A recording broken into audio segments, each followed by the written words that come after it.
옆에 계신 분들과 인사합시다. 사랑합니다. 축복합니다. 성령의 불 받읍시다. 인사할까요? 성령의 불을 받읍시다. 자, 오늘 5월 21일 오순절의 기적입니다. 오순절의 기적. 자, 사도행전 2장 1절부터 13절까지 말씀인데요. 자, 교회가 어떻게 시작이 되었을까? 사도행전 2장에 그 내용이 나오죠. 초대교회는 오순절 마가의 다락방에 임했던 성령 충만에서 시작되었습니다. 그러니까 교회란 존재 자체가 뭐로부터 시작되었다? 성령의 임하심으로부터 시작됐다는 거예요. 그래서 교회가 다 부족해도 절대 부족해서는 안 되는 게 뭐냐? 성령님이신 줄로 믿습니다. 그럼요. 그러니까 제가 이 스마트폰 얘기를 많이 합니다만은 아무리 스마트폰이 2&1이라 할지라도 건전지가 다 된 스마트폰은 폴드폰만 못합니다. 그러니까 우리가 신앙생활함에 있어서 이 성령을 받는다는 것은 선택적인 사항이 아니에요. 우리 사랑하는 성도들 다 성령 충만하시길 주님의 이름으로 축원합니다. 그래서 세찬 바람이 부는 듯한 소리, 또 불의 혀처럼 갈라지는 것 등 제자들에게 임한 성령은 신비롭고 놀라웠습니다. 그러니까 오늘도 우리가 신앙생활하면서 제정신으로 하면 안 돼요. 성령의 세술에 취해야 될 줄로 믿습니다. 사람이 너무 똑똑하면 안 됩니다. 그러니까 성령의 붙잡힘을 받아서 세상적인 가치관으로 볼 때, 야, 저렇게 살아도 되나? 우리 그렇게 살아야 된다고요. 예수의 영에 붙잡혀 살아야 되거든요. 그래서 성령의 임재 속에서 제자들은 세술에 취한 것처럼 각각 방언으로 말했습니다. 자, 이후로 교회는 성령의 역사를 통해 큰 이적과 놀라운 봉이 일어나는 복음의 중심이 되었습니다. 저는 우리 강경제일교회가 다른 것 다 부족해도 성령의 역사하시고 성령이 충만하고 성령의 임재와 역사가 날마다 나타나는 우리 강경제일교회가 되길 주님의 이름으로 축원합니다. 우리 사랑하는 성도들 다 그 주인공 되시기를 주님의 이름으로 축원합니다. 자, 그럼 질문을 하겠어요. 오순절 성령의 역사는 어떻게 나타났습니까? 이거예요. 오순절 성령의 역사는 어떻게 나타났습니까? 바꿔 말하면 교회는 어떻게 시작되었습니까? 이렇게 물을 수도 있겠죠. 자, 첫째, 2절 같이 읽습니다. 오순절 성령은 바람과 같은 역사였습니다. 아멘. 자, 오순절 성령의 임재의 순간 하늘로부터 급하고 강한 바람 같은 소리가 나더니 집안을 가득 채웠습니다. 자, 여기서 바람은 하나님의 생기와 같은 뜻입니다. 그래서 하나님께서 흙으로 사람을 지으실 때 그 코에 뭘 불어넣으셨죠? 그렇죠. 생기를 불어넣으셔서 사람이 뭐가 되었다 나오죠? 생명이 되었다. 창세기 2장 7절에 나오죠. 그래서 하나님의 생기로 사람은 영적인 존재가 되었다는 거예요. 그러니까 여러분, 우리가 예수님을 믿지 않는다. 그 영이 죽은 거예요. 이게 성경의 진단입니다. 그러니까 오늘 우리가 신앙생활을 하면서도 성령을 소멸해서는 안 되는 이유가 뭐냐? 성령을 소멸한 존재는 이미 뭐다? 죽어있는 존재라는 거예요. 여러분, 아무리 죽은 사람에게요, 뭐 버바리 코트, 뭐 엄청난 옷을 갖다 입혀도 그 옷은 무용지물이 됩니다. 그래서 그런 얘기를 하더라고요, 어르신들이. 지혜로운 어르신들은 죽기 전에 자기가 아끼는 옷을 다 주변 사람들에게 준다는 거예요. 왜요? 죽으면 그거 못 쓰잖아요. 그래, 여러분, 우리끼리 얘기지만 죽은 사람 옷 주면 여러분 있겠어요? 살아있을 때 줘야 있거든요. 그래서 이제 생각이 깊으신 분들은 그런다는 거예요. 자, 그러므로 하나님의 사람은 늘 성령 충만해야 할 줄로 믿습니다. 그러니까 여러분들이 교회에 올 때마다 또 일상의 삶에서 하나님 늘 성령 충만하게 해주세요. 이게 여러분의 기도가 되시길 주님의 이름으로 축원합니다. 그래서 강한 바람이 일으키는 소리는 권위 있는 힘을 느끼게 한다는 거죠. 또 분위기를 전환하는 힘, 상황을 압도하는 하나님의 권위가 성령의 임재 속에 느껴진 거예요. 그래서 우스갯소리 같습니다마는 우리 강경제일교회 주차장만 밟아도 성령의 임재가 있어야 될 줄로 믿습니다. 강아지도 방언을 해야 돼, 우리 교회는. 하여간 우리 교회 땅 밟는 거는 무조건 그냥 막 방언이 터져야 돼요. 아멘. 막 가슴이 막 불이 붙어야 된다고요, 불이. 그렇게 돼야 됩니다. 그래서 교회를 구성하는 하나님의 백성이라면 누구든지 복음을 위해 살아야 한다는 거죠. 복음 사명을 감당하고자 할 때 하나님의 능력이 성령의 충만함 속에서 함께 한다는 거죠. 그러니까 여러분, 왜 우리가 성령 충만해야 되느냐? 하나님의 자녀로 살기 위해서요. 그럼 또 하나님의 자녀로서 우리가 왜 성령 충만해야 되느냐? 성령 충만은 반드시 뭐와 연결된다? 복음 전파와 연결되는 거예요. 그래서 사도행전 1장 8절 여러분 기억하시죠? 오직 성령이 너에게 임하시면 너희가 권능을 받고 그 다음 예루살렘과 온 유대와 사마리아와 땅끝까지로 내 증이 되리라 하시니라. 아멘. 그러니까 성령 충만은 뭐와 연결된다? 예수님의 증인 복음 전파와 연결된다는 거죠. 그래서 생명이고 복음 전파를 위한 하나님의 능력임을 기억하면서 그 도우심을 구해야 합니다. 자, 둘째 볼까요? 같이 읽습니다. 오순절 성령은 불같은 역사였습니다. 3절에 나오죠. 자, 오순절에 임한 불같은 성령은 거룩함과 정결을 상징합니다. 여러분, 불은 뭐예요? 불은 태우잖아요. 그러니까 성령의 불이 임하면 우리에게 있는 더러운 것들이 다 어떻게 된다? 불태워질 줄로 믿습니다. 그래서 하나님을 보좌하는 스랍이 이사야 6장 6절부터 7절에 보면 이사야 선지자의 입술에 제단 숯불을 대어 정결하게 하는 장면이 나오죠. 여러분, 오늘 우리 입술이 성령의 불로 정결해져야 될 줄로 믿습니다. 아멘. 그래서 거룩한 영인 성령의 임재는 정결하게 하시는 하나님의 능력이 내 안에 펼쳐짐을 의미하는 거예요. 그래서 불같은 성령의 역사는 우리의 부정함과 악함을 소멸시키는 성령의 능력인 겁니다. 그래서 우리가 성령 충만을 받는다는 것은 자랑하기 위한 것이 아닙니다. 내 자신이 성결해지고 거룩해지기 위한 거예요. 그래서 여러분, 순금을 만들기 위해서도 반드시 불을 통하여 그 금을 정련해야 되잖아요. 더러운 불순물을 다 제거해야 되죠. 우리는 뭐예요? 성도란 말이에요. 거룩한 물이란 말이죠. 어떻게 우리가 거룩해진다? 성령을 받을 때. 할렐루야. 그래서 우리 강경지교회는 성령의 전이 되어야 할 줄로 믿습니다. 그래서 오순절의 성령은 불의 혀처럼 갈라져 각 사람 위에 임했다는 거예요. 그러니까 여러분, 오늘 이 밤에 저는 여러분들 모두가, 아니 저도 마찬가지고 우리 모두가 각 사람 머리마다 오순절 마가의 다락방에 임했던 성령의 불이 각 사람 머리마다 임하게 되길 주님의 이름으로 축원합니다. 할렐루야. 그렇게 돼야 됩니다. 그래서 각 사람마다 그에게 맞는 부르심과 사명이 있다는 사실을 알려주죠. 즉 불같은 성령의 역사는 우리 모두 복음의 사명자로 부름을 받았다는 증거입니다. 자, 성령을 왜 주신다? 뭐 하라고? 복음을 전하라고 주시는 거예요. 할렐루야. 여러분, 성령 받으셨습니까? 네. 안 받아놓고 또 받았다 내일마다 하면 안 돼요. 받았는지 안 받았는지 좀 헷갈리는 분도 있을 텐데, 여러분 성령 받으셨어요? 그럼 그 성령 받아서 뭘 하셔야 된다? 복음을 전해야 돼요.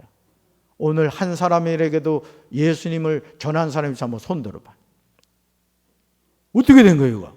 너무 겸손해가지고, 너무 겸손해가지고. 그러니까 하여간 만나는 사람한테는 누구든지 뭘 해야 돼요? 예수님 전해야 돼요. 따릅시다. 예수님 믿으세요. 예수님 믿으세요. 네. 정할 사람이 없으면 집에 키우는 강아지한테라도 하셔야 됩니다. 아시겠죠? 하셔야 돼. 자, 그러므로 하나님의 성령을 받은 성도는 자신에게 맡기신 복음 사명을 위해 살아야 돼요. 성령 받은 자들은 하나님이 다루시는 불로 쓰임 받을 수 있도록 해야 한다는 것이죠. 그러니까 여러분, 하나님이 우리에게 성령을 주시는 것은 주님의 일을 하라고 주는 겁니다. 자, 우리 사랑하는 강경제일교회 성도들이 다 쓰임 받게 되길 주님으로 축원합니다. 자, 셋째 볼까요? 셋째 같이 읽습니다. 오순절 성령 충만으로 방언의 기적이 나타났습니다. 네, 4절부터 13절이에요. 저는 이 밤에 우리 사랑하는 성도들 간절하게 기도하다가 다 방언이 터지게 되길 주님 이름으로 축원합니다. 오늘 새벽에 말이죠, 우리 장종훈 전사가 아주 기도 인도를 하는데 아따 막 이러더라고. 새벽 기도를 왔어야 알지. 그래서 제가 오늘 좀 칭찬해 줬어요. 제가 웬만해서는 칭찬 안 하는 사람인데 잘했다고. 혹시 여러분들 가운데 그게 또 거슬린 분이 있을지 모르겠습니다만은 여러분 방언 받으신 분들은 기도할 때 방언으로 하셔야 돼요. 아멘. 제가 이거 유튜브에 보니까 이 방언에 대한 그 설명을 잘 해놓은 목사님이 있더라고. 앞으로 이제 LED 스크린을 이제 달 텐데 그런 영상을 우리가 같이 봐도 참 좋을 것 같아요. 아멘. 여러분 방언 받기를 사모하시길 바랍니다. 하여간 하나님이 주시는 건 받고 볼 일이에요. 아멘. 하나님이 좋은 것만 주시거든요. 자, 그래서 오순절 성령의 역사 가운데 가장 놀라운 사건은 방언의 기적인데, 성령 임재의 강력한 증거인 방언은 출신과 언어를 뛰어넘는 소통의 기적을 일으켰다는 거죠. 여러분 창세기에 보면 바벨탑 사건으로 언어가 이제 흩어져 버렸죠. 소통이 단절되어 버렸습니다. 그런데 사도행전 2장에 성령이 임하심으로 말미암아 그 불통됐던 언어가 성령님을 통해 방언을 통해 다시 회복되는 것을 보게 됩니다. 무엇을 위해서나 복음을 전하기 위해서라는 거죠. 다시 말해서 언어의 장벽을 뛰어넘어 전 세계로 퍼져나가게 하기 위해서라는 거죠. 그러니까 오늘 왜 하나님이 우리에게 성령 주시느냐? 예수님 증거하라고. 아멘. 그걸 잊지 마셔야 돼요. 그래서 우리는 이를 통해 성령 충만의 가장 큰 목적이 뭐냐? 복음 전파라는 거죠. 그러니까 여러분이 어떤 직장을 가지고 있다 할지라도 그 직장이 부업입니다. 이걸 아셔야 돼요. 여러분이 어떤 직장을 가지고 있다 할지라도 여러분의 본업은 뭐냐? 예수를 증거하는 일입니다. 이걸 그냥 지나가는 말로 생각하시면 안 됩니다. 여러분 구원 받으셨죠? 여러분 안에 예수님 계시죠? 그 여러분 누구 거예요? 하나님 거예요. 하나님이 왜 우리를 구원해 주셨죠? 하나님 영광을 위해서, 하나님 일하라고 구원하셨습니다. 그래서 이 내가 구원받은 분명한 구원의 확신을 가진 사람은 어떤 직업을 갖고 있다 할지라도, 내가 사업가다. 그럼 이 사업을 통해서 내가 예수를 증거하는 일을 하는 거예요. 내가 공무원이다. 내가 이 공무원의 일을 한다고 할지라도 그 일을 통해서 내가 예수님을 증거하는 거예요. 그렇다고 또 수업 시간에 예수 천당 불신조하라는 얘기 아니에요. 여러분의 위치에서 하나님께 지혜를 구하시란 말이에요. 예를 들어 내가 사업을 한다. 예를 들어 우리 장로님처럼 정육점을 한다. 그러면 내가 이 정육점을 하면서 어떻게 복음을 전할 거냐? 제가 오늘 여러분들한테 잘 보이고 싶어 이발을 하고 왔습니다. 별로 기분이 안 좋은 것 같아요. 내일 할 수도 있는데 오늘 했다고요. 근데 제가 그 집사님한테 뭐라고 했냐면, 제가 가는 그 이발 그 미장원 그 집사님한테 그랬어요. 집사님 앞으로 할 일이 있다. 그 눈이 동그래가지고 그러시더라고요. 그래서 그 교회 사무실 가면 전도지가 많이 있으니까 그거 미장원에 갖다 비치해놔라. 무상으로 주겠다. 제가 그랬어요. 그 우리 장로님도 그러시란 말이야. 아멘. 하여간 우리 강경제일교회 성도들은 눈에 불을 켜야 돼요. 우리 남장로님도 마찬가지죠. 남장로님들. 그러니까 모든 식구들이 여러분 가게는 반드시 뭘 비치해야 된다? 전도지를 비치해야 된단 말이에요. 전도지를. 그리고 명함도 하나씩 파셔야 돼요. 명함. 그래서 예수 믿고 천국 갑시다. 딱 뭔가 있어 보이잖아 벌써. 강경제일교회 내가 뭐 권사 뭐 이렇게 해놓으면 이 사람 대단한 사람인가 보다. 세상 사람도 모르니까 그렇게 하셔도 좋습니다. 아시겠죠? 그래서 우리가 이 세상의 직업은 부업이다. 나의 본업은 뭐다? 복음을 전하는 일이다라는 것이죠. 그래서 방언의 역사는 말과 언어가 바뀌는 변화의 기적을 불러왔다는 거예요. 방언을 한다는 것이 그냥 뭐 뚜뚜따따 하는 것이 중요한 것이 아니라 변화가 나타나야 된다는 거죠. 그래서 성령 충만하면 어떻게 되느냐? 저주 대신 축복의 말을 하게 돼요. 아멘. 왜? 언어가 바뀌는 거예요. 또 비난 대신 칭찬의 말을 하게 됩니다. 아멘. 또 부정적이고 파괴적인 언어 습관이 긍정적이고 건설적으로 바뀌게 되는 거예요. 이게 방언을 받은 사람이 나타나야 될 열매인 거예요. 열매. 내 방언을 받았다고 하면서도 남을 비난하고 막 욕하고 판단하고 정죄하는 거, 이건 잘못된 거예요. 잘못된 거. 돌이키고 회개해야 됩니다. 아멘. 그래서 배려하고 격려하고 위로하는 사람이 되는 변화가 바로 뭐다? 성령의 역사다는 거죠. 그래서 오순절 제자들에게 임한 성령은 상상치 못한 기적이었다는 거죠. 성령은 바람같이 임하여 하나님의 거룩한 영으로 충만하게 했고 불같이 임하여 각 사람에게 정결함과 함께 능력을 더해 주었어요. 그러니까 담대해진 거예요.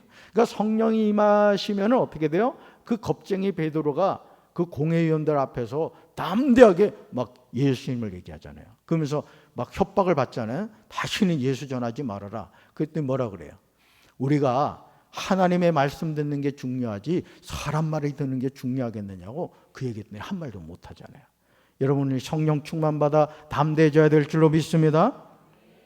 그래서 성령으로 충만해진 이들에게서 이해와 소통의 기적이 일어났고 또 복음 전파의 놀라운 역사가 나타났다는 거죠. 하나님은 오늘도 성령의 능력을 통해 복음을 확장시켜 가고 계십니다. 그러니까 우리 강경제일교회 성도들이 왜 성령 충만을 받아야 된다? 뭐 하기 위해서? 복음 전하기 위해서. 아멘.